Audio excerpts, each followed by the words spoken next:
Hi friends, இன்றைக்கி நம்ம கத்திரிக்காய் பொரியல் எப்படி செய்யறதுன்னு பார்க்க போகிறோம். வாங்க.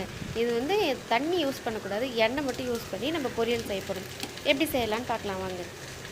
ஃபஸ்ட்டு கடாயில் எண்ணெயை ஊற்றிக்கோங்க. அப்புறம் வெங்காயம், பூண்டு, கருவேப்பிலை, கத்திரிக்காய், இது 3 தான் தேவையான பொருட்கள். இது வந்து எப்படி தாளிக்கணும்னா, ஃபஸ்ட்டு எண்ணெய் ஊற்றி கடுகு கொண்டு போட்டுட்டு அதில் வந்து கருவேப்பிலை பூண்டையும் போட்டு நான் கொஞ்சம் ஒரு வதக்கிட்டு கொஞ்சம் நைட்டாக வாசனை வர அளவு வதக்கிட்டு உடனே வெங்காயம் யூஸ் பண்ணிக்கணும். வெங்காயம் தேவையான அளவு நீங்கள் 2 வெங்காயம் போட்டுக்கலாம், 3 வெங்காயம் போட்டுக்கலாம். எவ்வளோ வெங்காயம் போட்டுக்கிறீங்களோ அவ்வளோ நல்லாயிருக்கும்.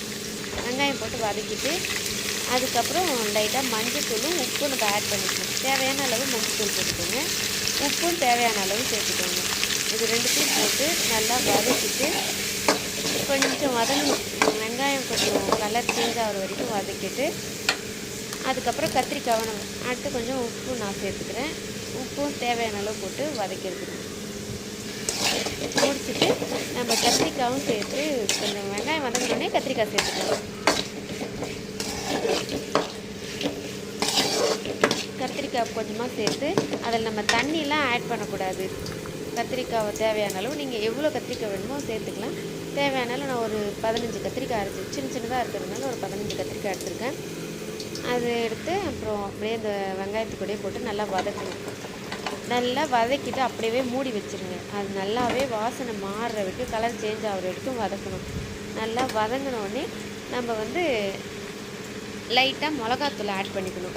மிளகாய்த்தூள் ஆட் பண்ணணும். அது மட்டும் போதும். லைட்டாக காரத்தூள் மிளகாய் 2 மட்டும் ஆட் பண்ணி நல்லா வதங்கணும். இதில் தண்ணியே சேர்க்கக்கூடாது, வெறும் எண்ணெய் மட்டும்தான். நம்ம முதல்ல ஊற்றுற எண்ணெயே போதும்.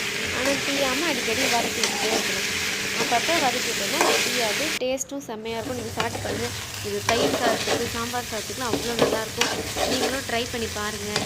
இப்போ நல்லா வதங்கிருச்சு. நான் எதுவுமே தண்ணி சேர்க்கல, அப்படியே மூடி போட்டு வதக்கியிருக்கேன். பாருங்கள் எந்த அளவு வதங்கியிருக்குன்னு. இந்த மாதிரி வதங்கினா தான் ரொம்ப நல்லாயிருக்கும். நீங்களும் இது மாதிரி வதக்கி பாருங்கள், இது மாதிரி செஞ்சு பாருங்கள். கத்திரிக்காய் பொரியல் பிடிக்காதவங்க கூட இது மாதிரி சாப்பிடுவாங்க. நீங்கள் ட்ரை பண்ணுங்கள். டேஸ்ட்டும் வாசனையும் அப்படியே மாறிடும். நம்ம வதக்க ஸ்டார்ட் பண்ணும்போது எப்படி இருக்கோ அப்படியே சமைக்க செம்ம டேஸ்ட்டான வாசனை ஒன்று வரும் பாருங்கள். நல்லாயிருக்கும் அந்த வாசனை. அந்த வாசனை வர வரைக்கும் நல்லா வதக்கி நம்ம சாப்பிட்டோன்னா இன்னும் நல்லாயிருக்கும். பாருங்கள் பார்க்கவே இவ்வளோ அழகாக இருக்குதுன்னு. நீங்களும் ட்ரை பண்ணி பாருங்கள். ஓகே ஃப்ரெண்ட்ஸ், பாய்.